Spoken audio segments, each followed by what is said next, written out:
말라기가 우리에게 경고하는 중요한 신앙의 경고 중에 하나는 동상이몽입니다. 여러분, 동상이몽이란 말 뜻 잘 아시죠?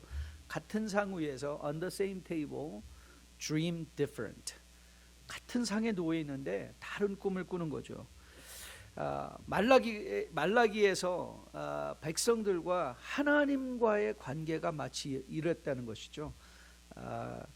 성전에서 열심히 자기 할 일을 스스로 만족하며 최선을 다하고 있었는데 그건 단지 자기의 만족이었을 뿐이고 하나님은 그것을 받지 않으셨다는 거예요. 백성들은 I've done my best to you, God.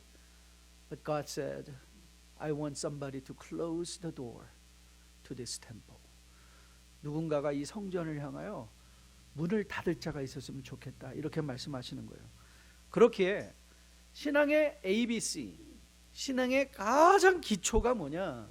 우리 안에 들어오면, 믿음이 우리 안에 들어오면 일어나는 일이 뭐냐? 성숙이 뭐냐? 성숙은 내 편의 열심, 내 주장, 내 생각을 주장하기 전에 하나님의 뜻, 우리의 모든 생각을 taking every thought captive and make it obedient to the Lord. 우리의 모든 생각을 사로잡아서 주님께 드리는 것, 순종함으로 드리는 것. 여러분, 이게 믿음입니다. 교회에 와서 무슨 봉사를 열심히 하는 게 믿음이 아니라 믿음은 일단 우리의 생각을 사로잡아 하나님께 복종시키는 것. 전 여러분들이 오늘 말라기를 통해서 이 믿음의 경고 또 성숙의 방향이 마음속에 분명히 새겨질 수 있게 되기를 주님의 이름으로 축복드립니다. 지금까지 말라기는 제사장들을 향한 경고의 말씀을 주시고 계셨습니다. 그런데 오늘 이 2장 10절에서는 그 논리가 한 단계 더 확장돼서 이제 단지 제사장이 아니라 유다 민족을 향한 경고의 말씀을 주시고 계신 것을 보게 됩니다. 10절이죠. 우리는 한 아버지를 가지지 아니하였느냐? 한 하나님께 지으신 바 되지 않았느냐? 어찌하여 우리 각 사람이 자기 형제에게 거짓을 향하여 우리 조상들의 언약을 욕되게 하였느냐? 유다는 거짓을 행하였고. 자, 이 논리의 확장이 왜 중요하냐? 이제 제사장에서 유다로. 그러면 우리는 이 말씀을 받으면서 어떻게 이 말씀을 받아야 되죠? 네, 제사장에서 유다 민족으로, 유다 민족에서 이제 누구에게? 여러분과 저에게. 이 하나님의 말씀이 오늘 말라기가 2000년 전, 몇천 년 전에 기록된 과거의 역사의 기록이 아니라 하나님은 이렇듯 논리를 확장해가며 오늘을 살아가는 여러분과 저에게도 살아있는 하나님의 음성으로 들려지기를 소원하고 계시다는 사실이죠. 하지만 말라기 말씀을 오늘 이 시대를 살아가는 여러분과 저에게 적용하기 위해서는, 그래서 이 말씀을 통해서 우리가 이 세상의 그리스도의 대사로 Ambassador of Christ, 아니면 그리스도의 향기로 Fragrance of Christ, 우리가 이 시대에 그리스도를 대언하고 대표하고 또 하나님의 나라를 보여주는 주의 백성으로 살아내기 위해서는 이 말라기의 말씀은 해석되어져야만 합니다. 우리가 적용할 만한 말씀으로 해석되어져야 되는데, 왜냐하면 많은 경우에 성경은 문화라는 것, culture and honor, language, 이게 우리의 문화와 우리의 언어와 다른 것이기 때문에 이것을 우리가 해석함으로 말미암아 그때 거기서 어떤 의미가 있었는가를 확인하고 그것을 here and now, 오늘 지금 나에게는 어떻게 들려지는 하나님의 말씀인가로 이어지는 것, 이것이 바로 해석하기라고 하는 거죠. 말씀을 해석하는 것인데요, 우리 개혁교회에서 이 해석의 원리로 갖고 있는 것, the principles of interpreting the scripture is a grammatical, redemptive, historical interpretation. 다시 말하면 문법적으로, 역사적으로, 그리고 구속사적인 관점에서 말씀을 읽어냄으로 말미암아 이제 우리가 이해할 수 없는 문화의 그리고 또 언어의 껍질을 벗겨내서 오늘을 살아가는 여러분과 저에게 주시는 우리의 말로 받아들일 수 있다는 것이죠. 바로 여러분과 저가 오늘 함께 하려고 하는 작업입니다. 오늘 이 본문을 앞에 두고 우리가 이 해석의 과정을 통해서 저는 여러분에게 꼭 살아있는 하나님의 말씀이 우레와 같은 음성으로 들려줄 수 있게 되기를 주님의 이름으로 축복드립니다. 먼저 우리가 이 일을 위해서 하려고 하는 것은 도대체 그러면 유다 민족이 하나님께 경고받고 지적받고 있었던 그들의 오류는 무엇인가를 먼저 확인하는 것이죠. 가장 먼저 보면 11절에 유다 민족이 하나님 앞에 가증스럽게 행하였다라고 할 때 그 잘못이 이제 기록이 되어 있습니다. 자, 11절을 볼까요? 유다는 거짓을 행하였고 이스라엘과 예루살렘 중에서 가증한 일을 행하였으니 유다는 여호와께서 사랑하시는 그 성결을 욕되게 하여 이방신의 딸과 결혼했다. 즉 그 당시에 있었던 통혼의 문제를 다루고 있는 거예요. 이방의 여인을 아내로 취하는. 우리는 이미 이 사실을 느헤미야와 에스라를 통해서도 익히 확인했던 바 그 사실들이었죠. 통혼의 문제를 다루고 있습니다. 두 번째 보니까 13절 말씀을 가서 보면 너희가 이런 일도 행하나니 곧 눈물과 울음과 탄식으로 여호와의 제단을 가리게 한다. 그러므로 여호와께서는 다시는 너희의 봉헌물을 돌아보지도 아니하시며 그것을 너희 손에서 기꺼이 받지도 아니하시겠다. 자, 13절이 제시하고 있는 문제가 뭐였었죠? 너희들의 드리는 제사가 잘못됐다는 거예요. 그러니까 잘못된 제사 관습에 대해서 주님께서 지적해 주시는 거죠. 너희들이 스스로 열심히 낸다고 했는데 그거는 나와는 아무 상관이 없다. 자, 이 말을 하시고 계신 거예요. 그리고 마지막 세 번째, 하나님께서 유다 민족을 향하여 지적해내는 세 번째 문제는 16절입니다. 16절을 보시면 이스라엘 하나님 여호와가 이르노니 나는 이혼하는 것과 옷으로 학대하는 자를 미워하노라. 만군의 여호와의 말이니라. 그러므로 너의 심령을 삼가 지켜 거짓을 행하지 마라. 자, 여기서 16절에서 하나님께서 지적하고 있는 것은 온전치 못한 가정생활입니다. 그것이 이혼이라는 현상으로 나타난 것이죠. 자, 그래서 시대에 만연했던 이 온전치 못한 가정생활, 이혼의 문제를 하나님께서 지적하고 계십니다. 자, 이 구절을 가지고 그렇구나, 우리 성도는 국제 결혼하면 안 되는구나, 아니면 우리가 제사를 제대로 드리지 못했다고 했는데 그럼 우리는 제사를 부활시켜서 또 성전을 져가지고 우리가 매년 예루살렘에 가서 이 제사를 제대로 드려야 되는가? 여러분, 그건 아니죠. 그렇죠? 그게 말라기가 정말 하고 싶은 말이 아니기 때문에 그렇습니다. 그래서 우리가 여기서 문화와 언어의 껍질을 벗겨낸다고 말하지 않았습니까? 여러분, 우리가 말라기 본문 16절에서 보는 이혼의 문제만 해도 그렇습니다. 에스라와 느헤미야는 말라기의 권면과도 같이 이방 여인 간의 이혼을 허락할 정도가 아니라 강력하게 주장했어요. 그럼 여기서 이혼하지 말라 해놓고 또 이혼하라라는 말은 무슨 뜻인가? 여러분, 그렇다면 우리가 이런 결론을 내리고 수 있죠. 우리가 말라기 이 에스라나 느헤미야가 말했던 이혼과 이방인과의 통혼과의 이혼과 오늘 이 16절에서 말하는 이혼은 다른 의미가 있다는 거예요. 다른 의미. 여러분, 당시에 이 말의 경고는 당시에 땅에 떨어진 윤리의식을 내포하고 있는 말씀입니다. 우리 한국말에는 성의 개념이 없습니다. 이게 남성이 하는 말인지 여성이 하는 말인지 이 성의 개념이 없는데 헬라어나 히브리어는요, 각 단어에 이 단어는 남성이다라는 이 성의 개념이 분명히 이제 들어가 있습니다. 그래서 이 말씀을 16절을 영어 성경은 이렇게 번역했습니다. 영어 성경은 이렇게 번역했는데 한번 잘 들어보실래요? For the man who does not love his wife but divorces her. 자, 일단 여기서 분명하게 밝히고 있죠. 남자들, 특별히 자기의 아내를 사랑하지 않고 이혼하는 자들, says the Lord, 하나님은 말씀하시기를 the God of Israel covers his garment with violence, says the Lord of hosts. So guard yourselves in your spirit and do not be faithless. Do not be faithless. 제가 이거를 그냥 러프하게 여러분이 이해할 수 있도록 한번 제가 번역해 볼게요. 자기 아내를 사랑하지 않고 이혼하는 남자들은 그들의 겉옷을 폭력으로 덮는 것이다라고 만군의 여호와께서 말씀하신다. 그러므로 너의 영혼을 지키고 믿음 없이 행동하지 말라, 이 말이에요. 잘 이해가 되셨나요? 자, 16절을 한번 띄워주실래요? 자, 16절을 눈으로 보시면서 제가 하는 말을 다시 한번 들어보세요. 자기 아내를 사랑하지 않고 이혼하는 남자들은 그들의 겉옷을 폭력으로 덮는 것이다 라고 만군의 여호와께서 말씀하신다. 그러므로 너의 영혼을 지키고 믿음 없이 행동하지 말라라는 말이에요.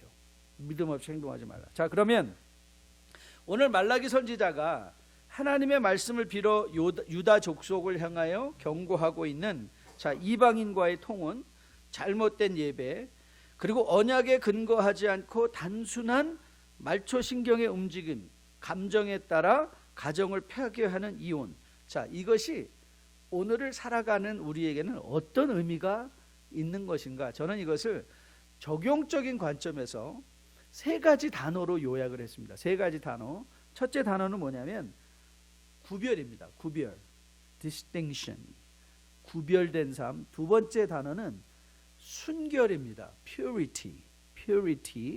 그리고 세 번째 단어는 decision이에요. determination or decision. 자, 구별, 순종, 결단. 이제 이 세 가지 단어로 우리가 우리의 삶에 이 교훈들을 적용해 보려고 합니다. 자, 먼저 구별이라는 것을 한번 살펴볼게요. 예수님께서 거듭난 백성들의 모습을 교훈하며 이렇게 선언하셨죠. 요한복음 15장 19절입니다. 너희가 세상에 속하였으면 세상이 자기의 것을 사랑할 것이나 너희는 세상에 속한 자가 아니요 도리어 내가 너희를 세상에서 택하였기 때문에 세상이 너희를 미워한다, 이렇게 말했어요. 그래서 이 말을 우리는 이렇게 심플하게 이해할 수 있죠. You are in the world. 그러니까 여러분과 저가 몸담고 살아가는 현실은 세상이에요. You are in the world. 그러니까 여러분들이 세상을 거부하면 안 돼요. 세상을 거부하면 모든 게 없어지는 거예요. 그러니까 세상이 없이는 여러분이 없어요. 왜냐하면 우리는 세상 안에 있기 때문에 그래요. We are in the world. 근데 주님은 이 말씀을 분명히 했어요. But not of the world. 너희가 세상에 있지만 세상에 속한 자가 아니라는 거예요. 세상에 속한 자. 자, 무슨 뜻이죠? 네, 구별됐다는 거예요. 구별됐다. 우리가 세상에 있지만 세상과 구별된 존재예요. 자, 보세요. 오늘 말라기 선지자가 교훈한 통혼의 문제를 잘 생각해 보세요. 이 말은 단순히 국제 결혼을 금합니다가 아니에요.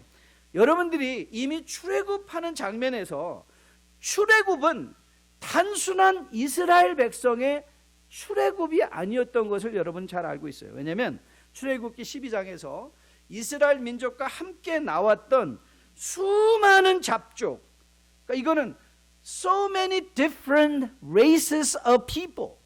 그러니까 여러분, 출애굽은요 이스라엘만 나온 게 아니에요. 이스라엘과 함께 있던 수많은 잡족들이 같이 나온 거예요. 같이 나온 거예요. 왜냐하면 주님께서 언약하신 바가 있죠. 여러분, 주님의 언약이 뭐죠? 출애굽의 언약이 뭐예요? 출애굽기 19장에서 여러분에게 늘 말씀드리잖아요.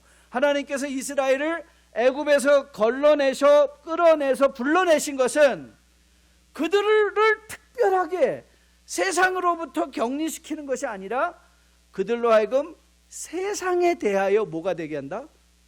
세상에 대하여. 이 정도는 나오셔야 되는데 세상에 대하여 뭐로 삼았다? 제사장의 나라로 삼았다는 거예요. 그러니까 이스라엘의 책임은 자기 혼자 거룩한 게 아니에요. 그들을 통하여 세계에 있는 모든 사람들이 그리스도께로 갈 수 있도록. 그렇다면 여러분, 출애굽 시대에도 수많은 잡족들은 어디에 들어가 있었을까요? 네, 이스라엘 백성들의 문설주에 피 발린 그 집 안에 들어가 있었던 거예요. 그 집 안에 들어가 있던 모든 사람들이 함께 나온 거예요. 그러니까는 하나님의 구원은 이스라엘에게만 국한된 것이 아니라 그리스도의 보혈의 공로는 이스라엘만을 위한 것이 아니라 누구를 위한 거예요? 온 세상을 위한 하나님의 계획이었어요. 자, 그렇다면 여기서 국제 결혼을 하지 말라라는 말이 무슨 뜻일까요? 자, 여러분 보세요. 오늘 본문을 보시면 여러분들이 간과하지 말아야 되는 표현이 등장을 해요. 여러분들이 그 본문을 다시 한번 보시면 이렇게 우리에게 말씀하고 있는 것을 보게 되죠. 자, 그들이 이방 여인들과 결혼하는 것이 아니라 이방 누구의 딸들? 신의 딸들이에요. 이방 신의 딸들과 결혼하지 말라. 그러니까 즉 다시 말하면 이 권면은 국제 결혼하지 말라가 아니에요. 종교를 타협하지 말라라는 거예요. 그러니까 이건 다시 나가면 신앙을 타협하지 말라는 거예요. 신앙을 타협하지 말라. 세상과 신앙을 섞지 말라는 거예요. 우리의 믿음은 세상에서 구별되는 믿음이라는 것이죠. 여러분, 우리가 이 세상에 있는 것은 이 세상이 좋아서가 아니에요. 그러니까 여러분들이 오해하시면 안 돼요. 우리가 세상이 좋기 때문에 이 세상에서 끊임없이 오래 살아야 되는 게 아니라 이 세상은 transient place예요. 지나가는 곳이에요. 우리가 정말 거할 것은 Our eternal home is with Christ.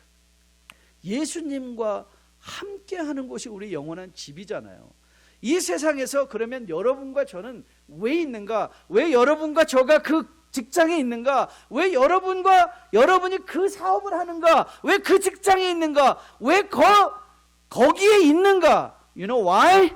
Because you are ambassadors of Christ. 죄악으로 관영된 이 세상에 대해서 나는 그리스도의 대사다 이 말이에요. 여러분이 정말 범법으로 관영된 그 직장에서 혹 그렇다면 여러분은 뭐예요? 그리스도의 향기라는 거예요. 향기. 그리스도의 향기를 내기 위해서. 왜요?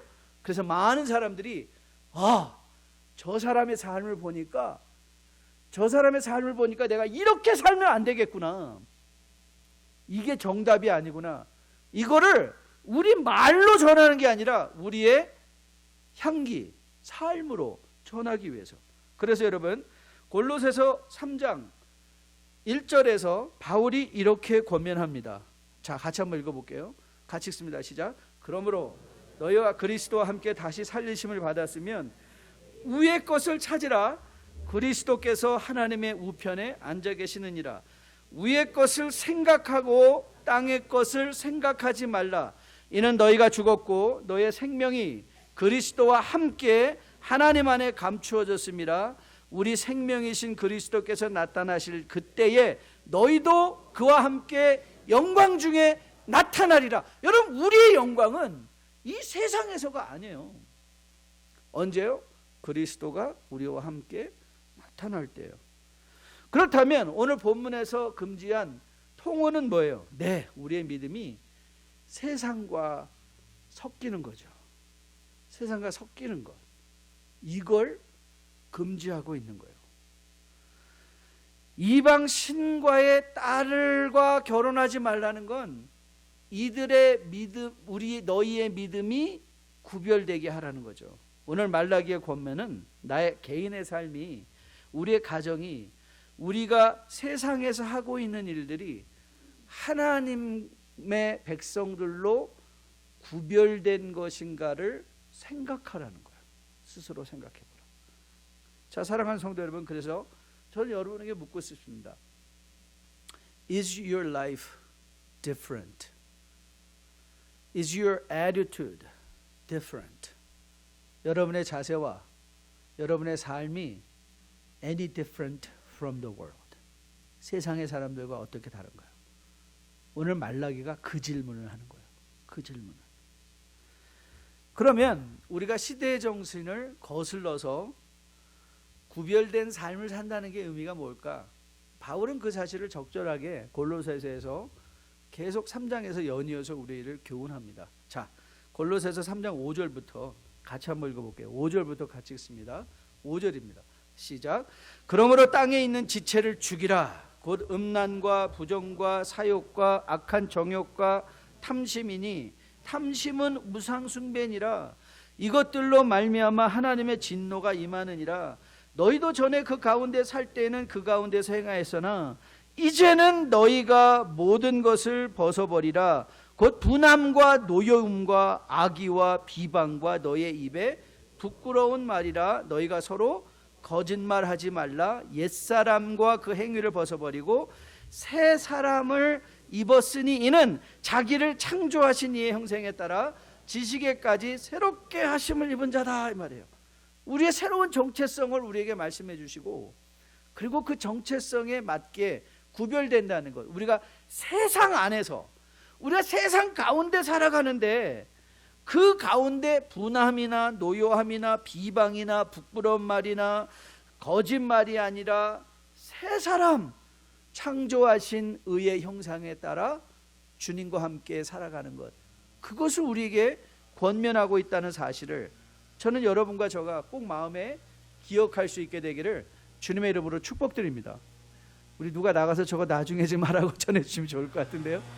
갑자기 오늘 열심히들 일을 하시는 것 같은데요. 자, 좋습니다. 자, 이제 이해가 되셨나요? 가장 먼저 우리가 부르심을 받고 있는 삶의 내용이 뭐라고요? 구별된 삶을 살아. 오늘 말라기가 우리에게 교훈하는 것을 저는 여러분이 마음을 열고 꼭 들을 수 있게 되기를 주님의 이름으로 축복드립니다.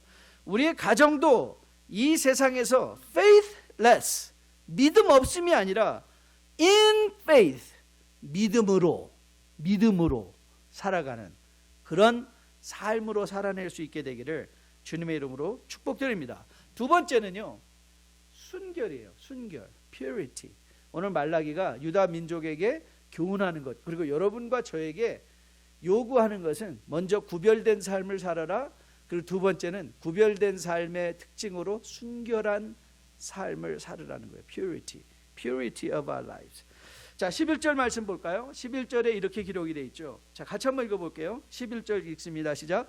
유다는 거짓을 행하였고 이스라엘과 예루살렘 중에서는 가증한 일을 행하였으며 유다는 여호와께서 사랑하시는 그 성결을 욕되게 했다. 그렇게 했어요. 그 성결을 욕되게 했다. 하나님이 사랑하시는 그 성결. 자, 그럼 하나님의 사랑하시는 그 성결을 욕되게 했다는 건 너희가 성결함에서 벗어났다. 즉 퓨어한 마음, 순수한 마음, 순결함에서 벗어났다는 것이죠. 자, 그러면 이제 우리가 이런 질문을 던져야 돼요. What is this holiness that God loved? 하나님께서 사랑하셨다는 그 사랑, 이 성결은 무엇이냐? 네, 맞습니다. 그거는 너무 쉬운 답이죠. 하나님의 거룩하심이죠. 하나님의 거룩하심. 즉 우리가 순결하다는 것은 하나님의 거룩하심을 이제 우리의 삶으로 가져오는 것이죠. 레위기 11장 45절에 이런 말씀이 기록되어 있습니다. 같이 한번 읽어보겠습니다. 시작. 나는 너희의 하나님이 되려고 너희를 애굽 땅에서 인도하여 낸 여호와라. 내가 거룩하니 너희도 거룩하라. 자, 우리가 부르심을 받고 있는 순결의 삶의 내용이 뭐라고요? 하나님의 거룩하심이에요. 우리가 생각해야 될 하나님께서 사랑하시는 성결이 뭐라고요? 하나님의 거룩하심이에요. 그런데 이 명령은요, 단지 구약의 명령만은 아닙니다.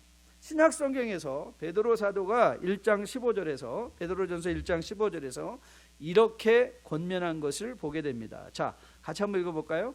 오직 너희를 부르신 거룩한 이처럼 너희의 모든 행실에 거룩한 자가 되라.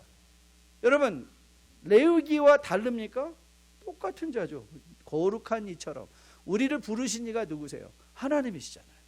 우리를 부르신 이가 거룩한 것처럼 너희도 모든 행실에 거룩한 자. 베드로는 이것보다 한 단계 더 적극적으로 나아갑니다. 적극적으로 나가서 베드로후서 1장 4절에서는 이렇게 권면합니다. 자, 베드로후서 1장 4절 같이 읽습니다. 시작. 썩지 않고 더럽지 아니하고 쇠하지 아니하는 유업을 잊게 하시나니 곧 너희를 위하여 하늘에 간직하신 것이니라. 그리고 이렇게 교훈하십니다. 이로써 그 보배롭고 지극히 큰 약속을 우리에게 주사 이 약속으로 말미암아 너희가 정욕 때문에 세상에서 썩어질 것을 피하여 신성한 성품에 참여한다. 베드로 사도는 단순히 하나님의 거룩함을 배우라 이렇게 고면하지 않습니다. Participate in godliness. 하나님의 신성한 성품에 참여하라 이렇게 해요. 그러니까 다시 말하면 너의 모습이 하나님의 거룩함을 내 삶 속에서 드러나게 하라. 자, 이 말이에요. 자, 그러면 조금 이거를 이제 오늘의 본문의 말씀과 연결시켜 보겠습니다. 오늘 말라기가 경고한 통혼이나 온전한 예배나 이혼에 대해서 생각해 보십시오. 자, 이것들이 잘못된 이유가 뭐였습니까? 이것들이 잘못된 이유예요. 하나님의 명령하신 대로 지켜지지 않았기 때문이에요. 하나님의 명령하시지 않았기 때문에. 그렇다면 우리는 순결하다는 것의 의미가 뭔지를 이제 깨닫게 돼요. 순결하다는, 오늘 유다 민족이 말라기에서 너희들이 회복해야 될 여호와의 성결은 뭐냐? 영적인 순결은 뭐냐? 말씀에 대한 순종이라는 거예요. Purity means obedience to the word. 이게 이해가 되십니까? 이건 너무 중요한 거예요. 우리가 순수하다, 순결하다는 것은 무슨 피부가 뽀얗다, 하얀 옷을 입고 다닌다, 이런 외모가 아니라 우리가 하나님 앞에 저는 순결합니다, 나는 나가서 무슨 술 안 먹습니다, 뭐 안 합니다, 이게 아니라 하나님 앞에 순결함은 하나님의 말씀에 순종하는 거예요.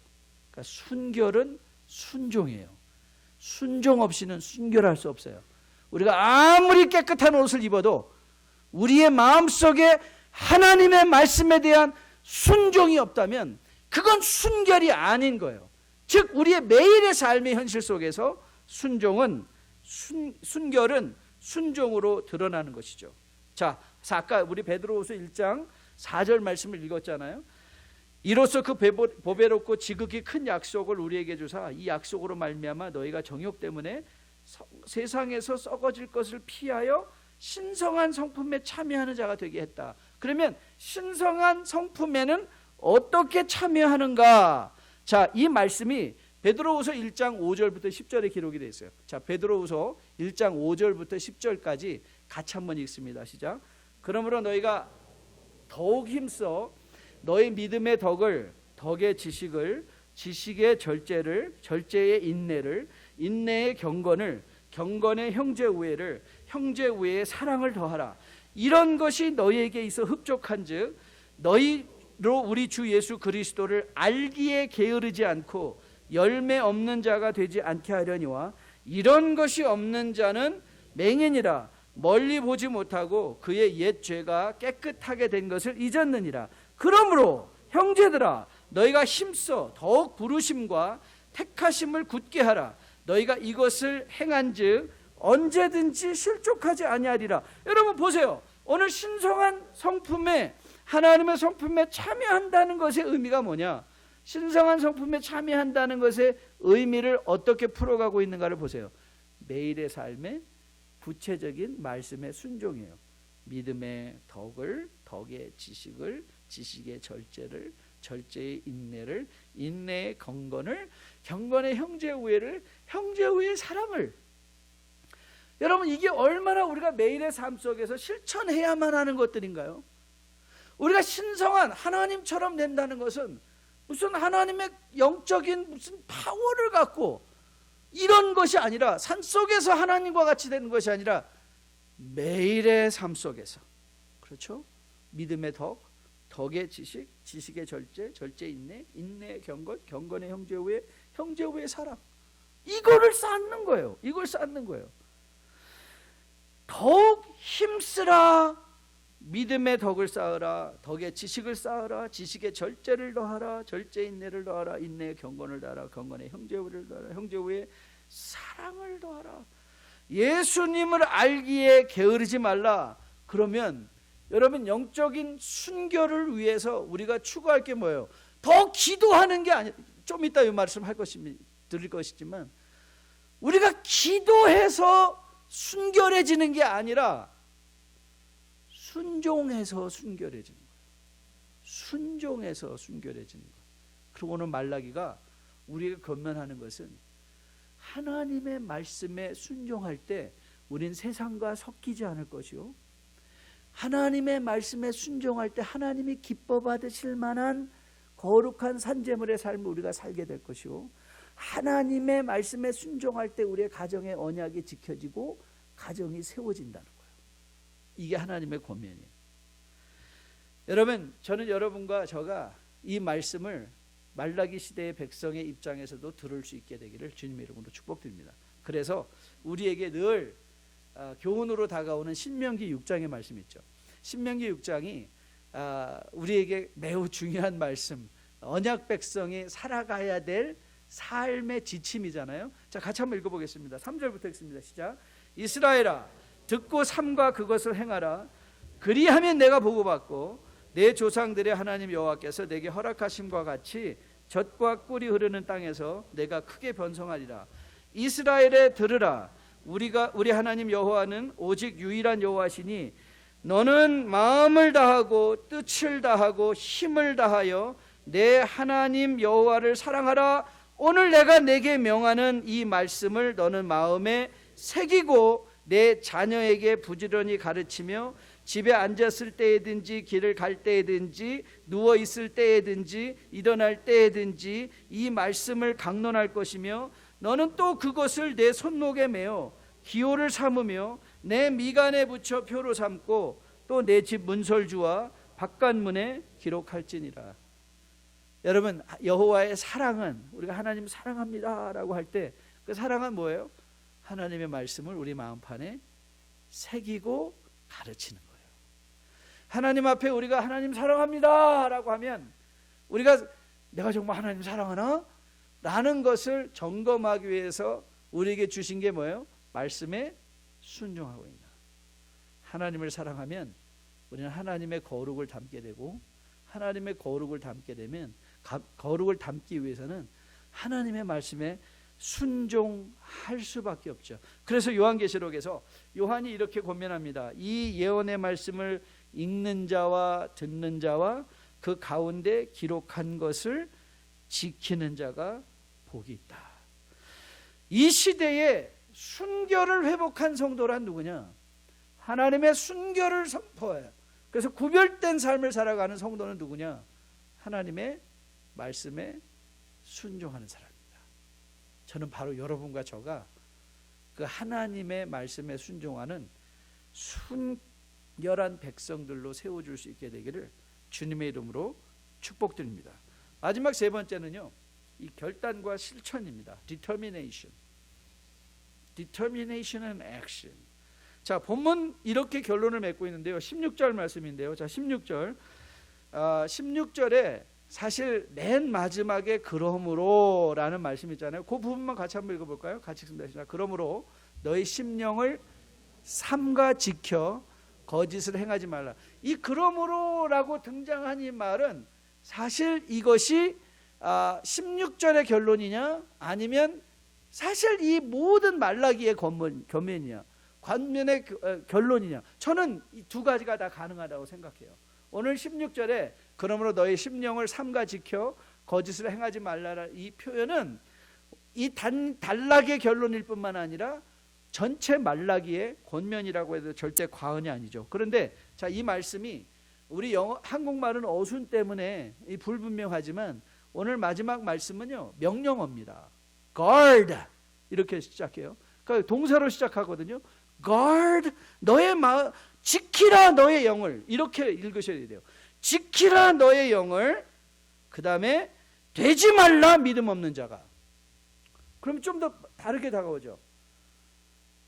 지키라 너의 마음을. 우리는 늘 뭐라고 하죠? 지켜주세요 나의 마음을. 이렇게 우리는 기도하지 않아요? 되게 해주세요. 내가 믿음 없는 자가 되게 해주세요. 이렇게 기록을 해. 기도하지 않습니까? 여러분, 우리 한국 믿음에 가장 우리가 구별하고 경고 삼아야 될 것이 뭐냐면 이 기도의 영성인 것 같아요.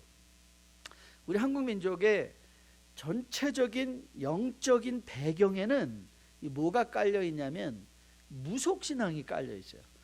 이 무속신앙은 마치 우리의 삶의 한 방편이었어요. 우리가 살아가는 삶의 방식이, 종교가 아니에요. 그러니까 종교가 아니라 그냥 우리가 살아가는 삶의 방식이에요. 그러니까 이 무속신앙의 가장 그 기본이 뭐냐면 비는 거예요. 비는 거. 그래서 한국 이 모든 사람들은 다 빌어서 해결하려고 해요. 관공서에 가서도 빌어서 해결하려고 그러고, 그 다음에 하나님 신들에게도 빌어서 해결하려고 해요. 그러다 보니까 이 무속신앙이 나쁜 게 아니에요. 이런 무속신앙의 배경 때문에 한국은 이 기도에 대한 엄청난 이 축복을 맛보게 됐어요. 왜냐하면 그건 너무 익숙하니까 우리는 비는, 여러분 세계에서 새벽 기도하는 민족은 한국 사람밖에 없다니까요. 근데 그게 우리한테는 전혀 이상하지 않아요. 왜냐하면 우리는 거의 국민의 대부분이 새벽 기도하던 사람들이에요. 새벽에 정한수 띄워놓고. 왜 노래 가사에도 나오는 거거든요. 아세요? 이 가랑잎이 흩날리는 전선의 달밤. 아버지 학교 때 제가 자주 향하는데요. 이 전선의 달밤을 할 때도 거기서 정한수 띄워놓고 아들의 공을 비는 어머니의 기도가 나와요. 어머니의 기도. 그냥 우리는 그냥 이런 기도에 익숙해 있으니까 그것이 우리가 믿음의 대상이 딱 하나님으로 변하니까, 아, 그러면 우리가 맨날 하던 새벽 기도, 새벽 정한수 기도, 우리 이제 새벽에 모여서 교회에서 같이 기도하자. 그러니까 자연스럽게 연결이 돼요. 그러니까 이런 기도 생활이 우리에게 자연스러워져요. 그런데 우리가 여기서 간과하지 말아야 될 게 있어요. 이 무속신앙적인 이 기도가 우리가 기도가 중요하지만 무속신앙적인 기도는 아닌 거예요. 그러니까 하나님 앞에 나와서 일방적으로 모든 걸 빌어서 해결하려고 하는 것, 빌어서 해결하는 것. 그래서 뭐까지도 빌어서 해결하려고 하는가 하면 우리의 성화까지도 빌어서 해결해버리고 말아요. 그러니까 하나님, 저 거룩하게 도와주세요. 그리고 거룩하게 안 살아요. 용서할 수 있게 도와주세요. 그리고 용서 안 해요. 절대 용서 안 해요. 화내지 않게 도와주세요. 그리고 우리는 화를 내요. 증오를 해요. 미움을 드러내요. 그리고 나중에 뭐라고 얘기하죠? 하나님, 너무 실망했습니다. 내가 그렇게 기도했는데 어떻게 이러실 수가 있어요? 여러분에게 가끔 드리는 그 예화 기억하십니까? 이 청년이 예수 믿고 거룩해서 이제 나는 절대, 이제 금요일 날은, 저도 사실 그럴 때가 있었거든요. 금요일 날 절대 친구들이랑 술 먹으러 안 나간다. 그런데 사실 그게 되나요? 금요일 날 되면 이제 전화가 오거든요. 야, 나와라. 그래서 저도 그때 예수 처음 믿고, 저도 대학생 때 예수 믿었으니까 그게 너무너무 고통스럽더라고요. 나름 친한 친구들인데 나와라 그러면. 그래서 어느 날 이제 기도하는 거죠. 그 청년이, 그 친구가 나오라니까, 하나님, 제가 가기는 가지만 갈 때 꼭 빵꾸 나게 도와달라고. 그래서 빵꾸가 나서 못 가게다. 근데 그때 빵꾸 나나요? 빵꾸 안 나요. 거의 신호등도 안 걸려요. 술집에 딱 도착했어요. 그래서 들어가면, 하나님, 잘 들어갈 때 저 문이 바깥으로 나가 내 코가 깨져가지고 들어가지 못하게 도와주세요. 그리고 들어갔어요. 근데 들어가 안 해요. 문은, 술집의 문은 항상 안으로 열리게 돼 있어요. 안으로 열려서 겁에서 어서 옵쇼 하고 딱 열어주는 거예요. 탁 들어가서 앉아가지고, 하나님, 제가 이제 술을 마시려고 하는데 술이 내 입으로 안 가고 옆으로 넘어가기도 해주세요. 여러분, 눈 감고 식사 한번 해보신 적 있나요? 눈 감고 식사하면 밥이 코로 들어가던가요? 아니, 정확해요. 눈을 감고 먹어도 밥은 정확하게 입으로 가요. 그러니까 술을 마시는데 이게 뭐 이렇게 가도 넘어지는 거, 이런 일은 없어요. 입으로 딱 들어가요. 그때부터 막 때려 마시면서 이제 하나님을 욕하는 거예요. 하나님, 어쩌면 이러실 수가 있냐고. 내가 그렇게 간절히 기도했는데, 이렇게 간절히 기도했는데 거룩하게 살게 해달라고. 여러분, 보이시나요? 하나님 뭐라고 말씀하시죠? 그래서 안 말린다니까. 그렇게 거룩하게 살라니까. 그 용서하라니까. 글쎄 인내하라니까. 글쎄 사랑하라니까. 주님이 그 말씀하세요. 사랑할 때 하나님 우리를 도와주시고, 인내할 때 우리와 함께 하시고, 우리가 어려운 순종의 길을, 우리가 친구들의 세상의 유혹을 거절해서 내가 외로움에 빠지지 않도록 하나님은 그때 우리와 함께 하시고, 그렇죠? 하나님 함께 하세요. 그래서 우리를 위로해 주세요. 우리가 인내할 때 하나님은 우리와 함께 인내해 주세요. 우리가 사랑할 때 하나님은 함께 사랑을 해 주세요. 우리와 함께 사랑을 해 주세요. 그런데 우리는 뭐 하고 있죠? 맨날 기도만 하고 있어요. 맨날 기도만 하고 있어요. 여러분, 빌립보서 2장 12절 권면입니다. 빌립보서 2장 12절 말씀인데요. 자, 같이 한번 읽어보겠습니다. 빌립보서 2장 12절 말씀. 없군요. 제가 그냥 읽겠습니다. 그러므로 나의 사랑하는 자들아, 너희가 나 있을 때뿐 아니라 지금 나 없을 때에도 항상 복종하여 두렵고 떨림으로 너의 구원을 이루라. 누가요? 우리가. 그런데 13절은 이렇게 됩니다. 너희 안에서 선한 뜻을 두고 행하게 하시는 이는 하나님이시다. 이상하죠? 12절에서는 두렵고 떨림으로 너의 구원을 이루라. 마치 구원이 나에게 달려있는 것처럼 네가 최선을 다하여 행동하라 라고 말씀하시고 너희 안에 선한 뜻을 두고 행하게 하시는 이는 하나님이시다. 이게 우리에게 역설이에요. 그런데 이것이 하나님의 뜻이에요. 우리가 두렵고 떨림으로 우리의 구원을 이루고 할 때 그 우리 안에 계신 하나님께서 그것을 우리와 함께 해주신다. 함께 해주신다. 제가 이제 북클럽을 인도하고 있는데요. 그 바벨론에서 그리스도인으로 살기라는 이 북클럽인데 거기에 이런 소제목이 하나 있습니다. 소제목이 뭐냐면 좋은 의도가 곧 진짜 믿음은 아니다 이렇게 나왔어요. 그러니까 내가 선한 의도를 갖고 기도를 했다고 그게 좋은 결과, 좋은 삶으로, 좋은 믿음으로 나타나는 것은 아니에요. 책에서 이 교훈을 전하기 위해서 마태복음 21장에 주님의 말씀을 기록, 그 마태복음 21장 28절 32절 말씀은 여러분이 잘 아는 말씀이에요. 포도원에 일을 가라고 아버지한테 첫째 아들이 네 아버지 가겠습니다 하놓고는 안 가고, 둘째 아들은 난 놀고 싶은데 나 안 가겠습니다 그러자 하나님의 말씀, 아버지의 말을 다시 떠올리고 내가 아버지한테 이렇게 행한 것이 잘못이구나 돌이켜 포도원에 가서 일한 둘째 아들. 그리고 주님께서는 물으셨죠. 이 둘 중에 누가 하나님의 뜻을 행한 자냐. 이 둘 중에 누가. 말라기 시대는 아마 이렇게 말했을 것 같아요. I've done my best. 나 제사 드렸다. 나 헌금했다. 헌물했다. 얼만큼 했다. 그런데 그 어느 것 하나도 하나님이 원하시는 것은 아니었어요.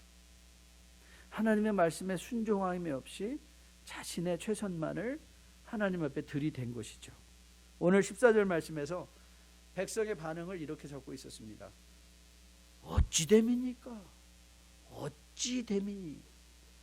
이 말 한마디에 우리가 지금까지 말라기를 통해서 우리가 언제 하나님 앞에 그랬습니까? 우리가 언제 하나님 앞에 사랑하지 않았습니까? 여러분 어찌입니까? 여러분 이건 마태복음 25장에도 등장하는 말씀이에요. 양과 염소의 비유 기억하십니까? 아니 하나님 우리가 언제 주님 안 먹였습니까? 우리가 언제 주님한테 주님 옥에 갇혔을 때 안 찾아뵀습니까? 아니 주님이 언제 옥에 가셨습니까? 그때 주님 말씀하셨죠. 아니야. 여기는 작은 소자한테 하나 한 게 곧 나게 한 거야. 어찌입니까? 우리는 하나님 앞에 이렇게 늘 묻습니다. 저는 이 말씀을 보면서 인간의 무지함에 다시 한번 교훈받습니다. 우리는 심지어 하나님까지도 가르치고 싶은 사람들인 것 같아요. 그래서 우리는 기도하죠. 하나님 그렇게 하시면 안 됩니다. 하나님 그냥 가만히 계시고 내가 도와달랄 때만 도와주시면 됩니다. 내가 앞서갈 테니까 뒤에 잘 따라오세요. 믿음 생활은 그게 아니라 하나님의 앞서가는 것을 뒤에 따라가는 겁니다. 그냥 따라가는 거예요. 그게 뭐예요? 그게 구별된 삶을 사는 거예요. 그게 뭐예요? 믿음의 순결을 유지하는 거예요. 하나님의 뒤를 쫓아가는 것이 여러분과 저가 해야 될 결단이고, 그리고 우리가 그 걸음을 뛰어야 돼요. 저는 오늘 이 말씀을 듣고 여러분의 삶과 여러분의 개인의 의식들이 다시 한번 주님의 말씀 앞에서 점검되어져서 구별과 순결, 순종, 결단, 실천 이런 것들이 열매로 맺혀지는 한 주간 될 수 있게 되기를 주님의 이름으로 축복드립니다. 우리 다 함께 일어나서 마지막 찬양하려고 하는데요. 아주 우리가 오래전부터 함께 부르던 복음성가 찬양입니다. 정결한 마음 주시옵소서. 오 주님, 정직한 영을 새롭게 하소서. 우리가 추구해야 되는 회복과 우리가 추구해야 되는 순결은 결국 말씀의 순종입니다. 우리의 정결한 마음은 결국 하나님의 말씀의 순종의 결단으로밖에 드러날 수밖에 없습니다. 오늘 이 찬송을 부르면서 하나님, 이제 내 가정이, 내 삶이, 우리의 직장이, 우리의 사업장이 하나님 앞에 정결해지길 원합니다. 말씀대로 순종하기 원합니다. 이 고백과 함께 주님 앞에 설 수 있는 여러분과 저 우리 모두 되기를 주님의 이름으로 축복드립니다.